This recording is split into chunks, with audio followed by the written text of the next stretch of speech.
You know, I've really started to appreciate international breaks. Not because I don't love football. You guys know I do. But because it's almost a reprieve for me. It's a break away from the constant media circus that is Manchester United. For 2 weeks, I don't have to worry about the club. I don't have to worry about how much we're going to lose a game by. I don't have to worry about the players.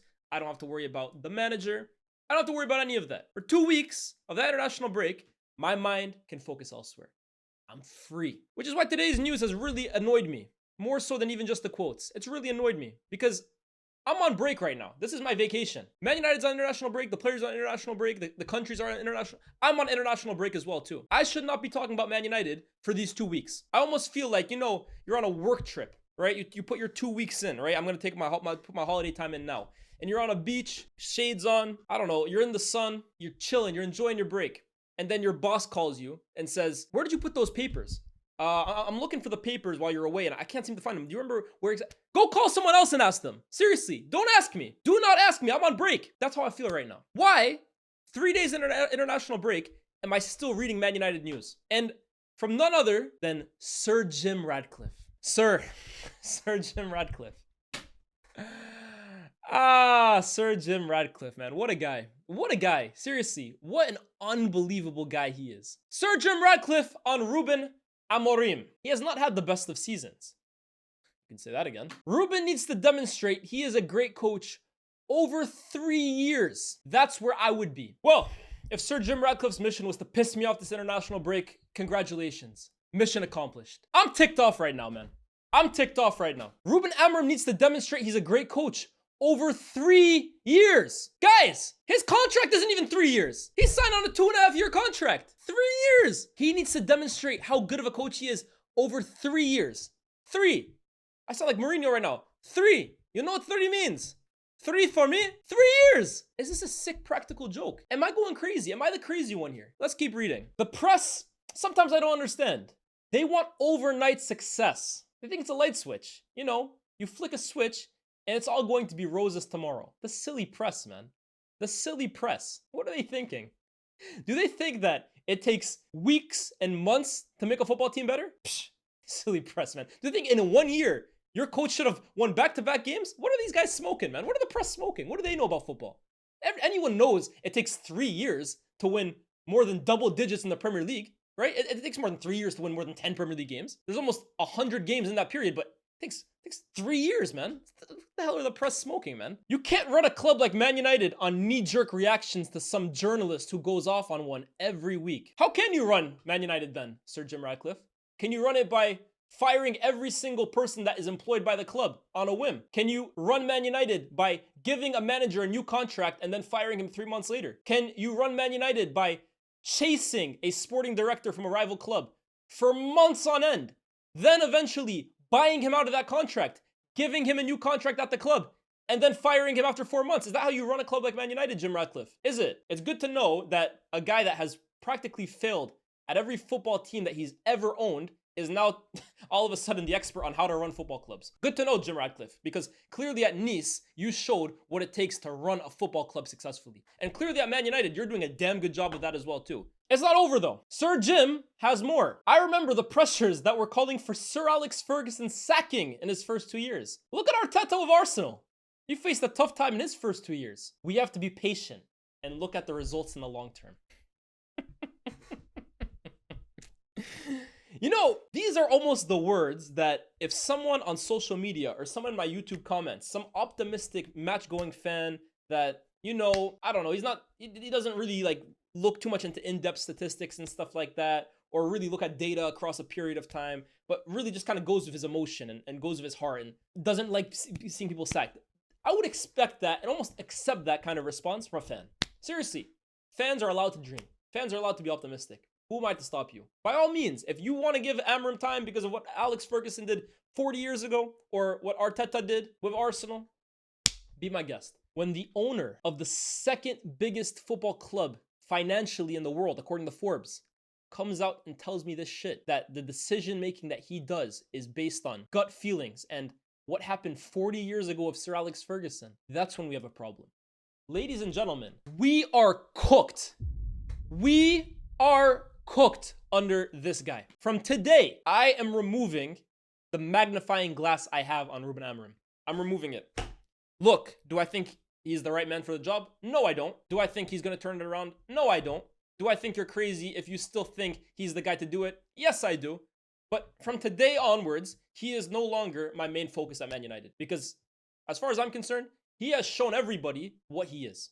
There's nothing left for Amorim to do, right? He's set record upon record upon record in a year's time now, almost. Proven in my eyes that he hasn't done a good job to this point. Granted, to this point, there's nothing left for me to say about Ruben Amorim. Therefore, me continuously banging on every single week that Ruben Amorim needs to get fired and Ruben Amorim's not good enough, it's pointless now. No, now my attention has now focused on the owner, Jim Ratcliffe. Because it's one thing knowing that a manager is not good enough, but when a manager makes it as clear as Ruben Amorim has over a year's time now that he is not good enough to do this job, and the ownership continues coming out with quotes like this, at this point now, there's nothing left to say about Ruben Amorim. We need to focus attention elsewhere. And my attention now is firmly on Jim Ratcliffe, an owner who has come into Man United and from day one made wrong decision after wrong decision after wrong decision after wrong decision after wrong decision. And granted, when he came into the club, I recognized it's an incredibly difficult job that he's doing, that him and his ownership are taking over. The Glazers have ran Man United into the ground. They have neglected this football club for 20 years, taken money out, left us to drown, left us to basically fend for ourselves of our own cash reserves. It's a difficult job that any owner would have come in and taken over. So when I say what I'm about to say, I fully recognize what he had to do, what the task is. But right now, Jim Ratcliffe is rivaling the Glazers in terms of incompetency. At least the Glazers, as horrible they are, right? Honestly, the things they've done to Man United should not be allowed at any sporting level. In fact, if they were to try and buy Man United today, the way they tried buying us 20 years ago, it wouldn't even be permitted. They're the Scrooges of all Scrooges. Having said that, all of that taken into account, Sir Jim Ratcliffe is genuinely rivaling them when it comes to incompetency. And these quotes scream amateurish and they scream embarrassing. These are embarrassing quotes from someone who is supposed to be a ruthless, savvy, data-driven businessman desperate for success. These quotes scream embarrassing. What Jim Ratcliffe is doing in these quotes is gaslighting every single person who has a problem with a manager that hasn't strung 2 successive wins in the Premier League over a year's time. This guy is gaslighting every fan who thinks it's a bit puzzling that our current manager has a top 10 worst start to his Premier League career in the history of the Premier League. Not for Man United managers, not for top 6 managers, for any manager to ever manage a Premier League club. He's in the top 10 worst statistically.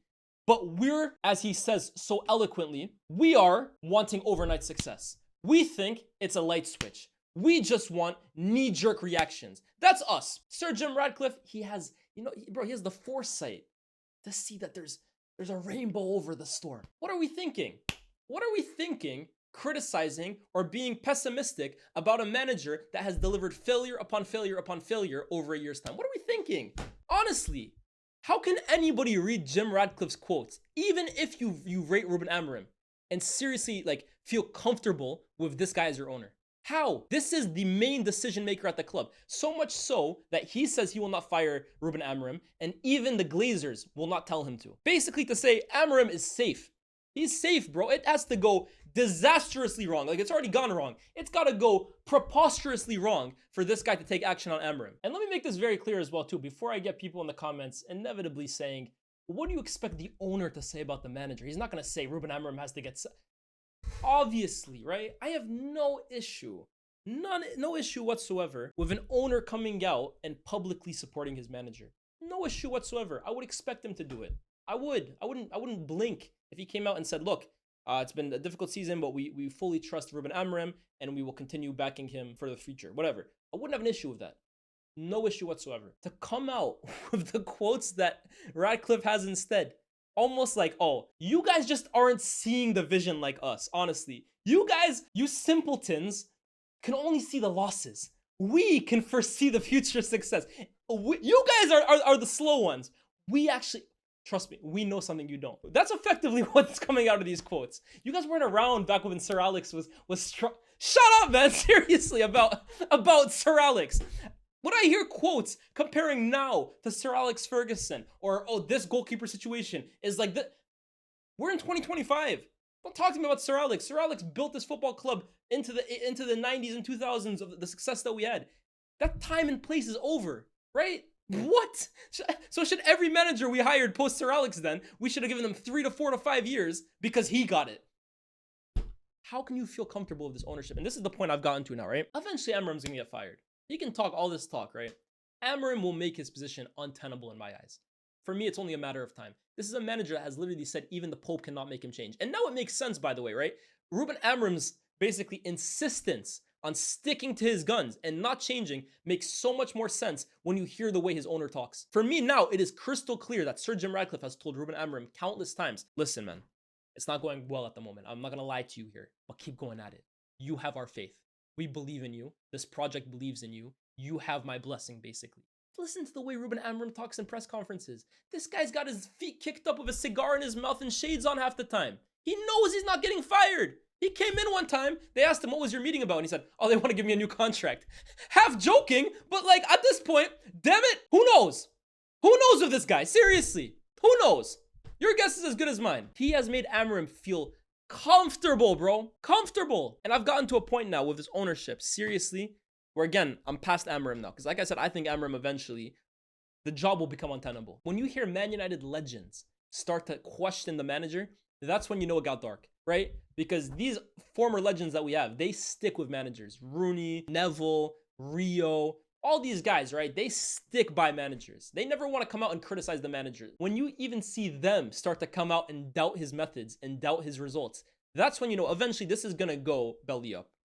Come on, we all know it deep down. But I've gotten to the stage now that I'm over it now. I'm over it. Even when it happens, I'm not really going to be that excited. Because I don't trust Jim Ratcliffe to make the right decision. I do not trust Jim Ratcliffe to put this football club in the best hands possible after Ruben Amorim. I don't trust him. I genuinely do not trust him to get the right appointment. I don't trust him to back the right appointment. I don't trust him to guide this football club to what they want to be, a title in 2028. Is Omar Barada smoking crack when he says Project 150? Their goal is to win a Premier League title in 2028 on the club's 150th anniversary. Is it actual crack that he's smoking? The way this football club is going, the direction we're going under, the way this man is running this football club, by 2028, it's more likely that we win the championship after going down and then coming back up than it is winning the Premier League title. They have, honestly, I don't know what the plan is. I don't. I think some of their signings have actually been decent. That I will give them. And I like the fact that they rebuilt Carrington. Outside of that, their actual footballing decisions are mind-blowing. They're mind-blowing. I can't understand the logic behind it. And again, I'm going to say, maybe I'm missing something. Maybe it's me.